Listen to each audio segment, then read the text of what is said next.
সকাল সকাল আমি রেডি হয়ে নিচ্ছি, মায়ের বাড়িতে যাব তার জন্যে। তো আজকে মায়ের বাড়িতে যাচ্ছি কারণ আজকে ছিল আমার জন্মদিন। তো জন্মদিনটা আমি প্রতি বছরই মায়ের কাছে গিয়েই কাটানোর চেষ্টা করি।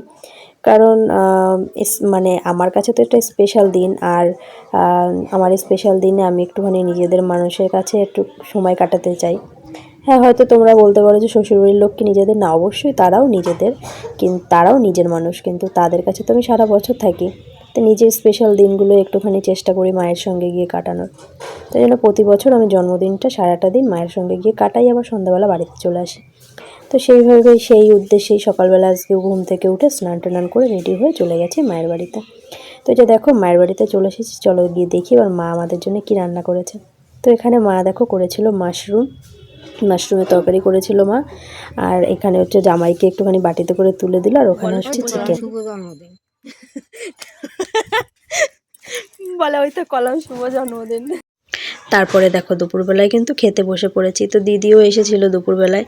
তো এই যে দিদি এখন ওখানে ভাত খাচ্ছে আর আমিও বসে পড়েছি। আর এখানে যে মিষ্টিকে ভাত মাখিয়ে দিয়েছি, ও একা একা খাচ্ছে।